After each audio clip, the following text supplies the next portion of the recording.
I think Montpelier has an incredibly rich history that not only spans the period of James Madison, but for decades and centuries on the either side of it. You know, most people know Montpelier because it was the home of James Madison, our fourth United States president, also known as the father of the Constitution, a nickname that was given to him in his own lifetime. And I think, you know, this is more than just a historic house where Madison lived. The physical work that he actually did inside of that structure not only changed United States history, but I think you could argue even changed the course of world history, because it's in the house behind us that James Madison actually kind of lays out some of the ideas that will end up in our United States Constitution, something that affects every single one of us as citizens to this very day. But Montpelier, the place, from day one, when the Madison family gained ownership of this property, it began as a plantation. And so we also have this rich history of not only the Madisons, but also the enslaved community. About 300 men, women, and children were enslaved here on this plantation over the course of 3 generations of Madison ownership of the property. So our history is rich in stories that really kind of help us to understand the nation, how we were founded, our founding documents, and then also the legacy of enslavement and the legacy of the decisions and the documents, that some of which began right here at Montpelier. Kind of the latest techniques and trends in agriculture and in farming, I think, is something that Madison was very well in tune to. He actually, in his retirement period, actually becomes the president of the Agricultural Society of the Albemarle, kind of advancing new farming techniques like contour plowing, digging irrigation ditches on the property, which were done by the enslaved community here as well. So he is very in tune. You know, Madison, I think, with anything, just doesn't get as much airtime as people like Jefferson or like Washington. He's really kind of left in the shadows, I think, of American history. You know, my favorite example is that everybody thinks that Jefferson solely alone established the University of Virginia. Well, James Madison was right there along with him that entire journey in creating that university, and actually the first Board of Visitors meeting of UVA was right here in this house behind us.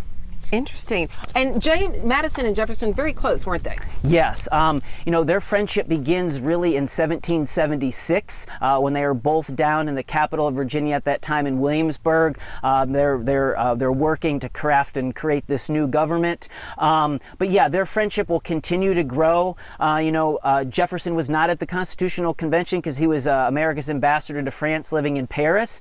And Madison will actually write to Jefferson when he knows he has some free time on his hands, and he sees the problem with our first form of government, the Articles of Confederation. He writes to Jefferson and basically sends him his Amazon wish list of books and says, go book shopping for me. I've got this big nut to crack, and that's how best to govern ourselves. And so he's turning to these volumes of history and how people have governed themselves and other forms of confederacies throughout world history, really to kind of inform himself, and then that will eventually, a year later, lead us to the Constitutional Convention.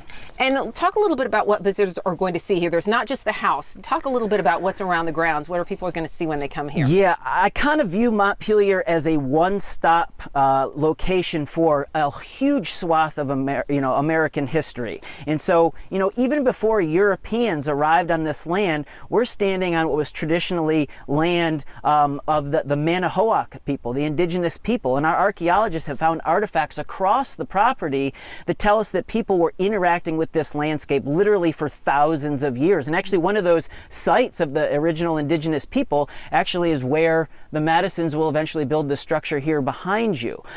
So we have that, you know, pre-contact and then early European contact period of history.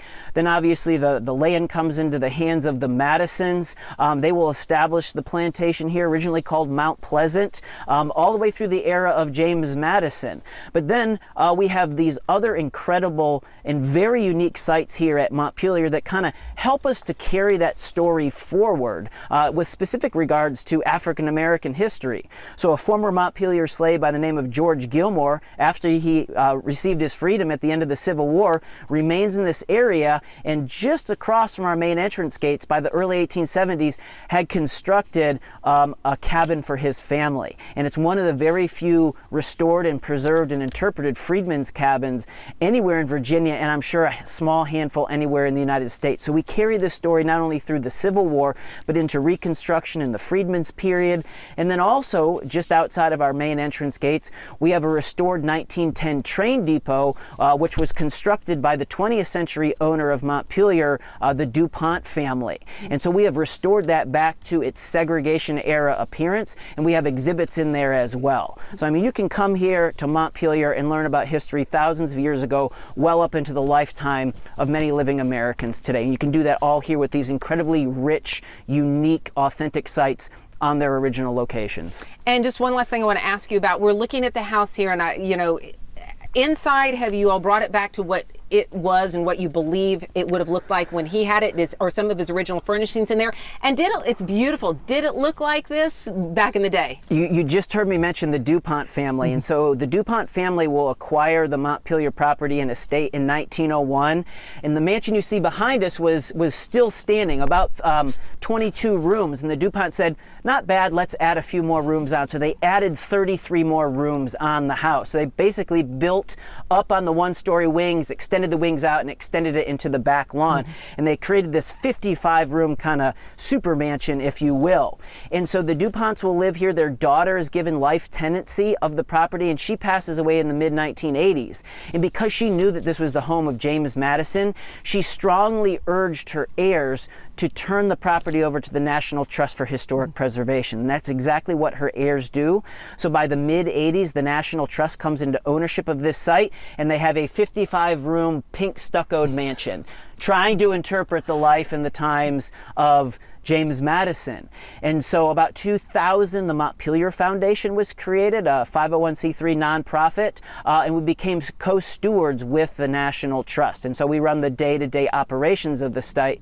The National Trust still retains the ownership of the property. So no, it didn't always look like that. And so that was one of the first major initiatives of the Montpelier Foundation.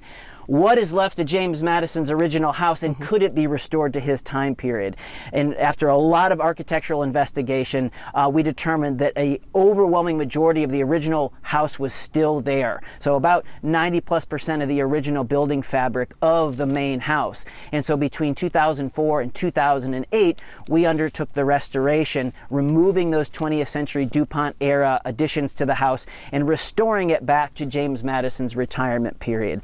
And the reason we selected the retirement period of all times, that's really the last time any main modifications will take place to the house in the Madison era.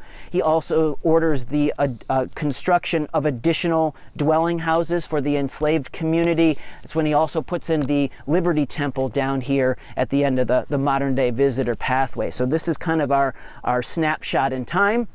And over these last 20-some years, our curators have been working hard to bring back original artifacts. If we can't always find original items with Madison family provenance to them, we will acquire identical pieces, because we do have records saying that Madison's purchased this or that, and so we try to research it. You know, it's a hard task. Somebody might have spent 50 hours researching a candlestick Madison mentioned buying in a letter to try to see what was available on the market at the time in this area of Virginia, or even get it in from somewhere else. So everything is meticulously restored, and the work that our curatorial team and many others do to bring this back to that 1820s appearance is simply incredible.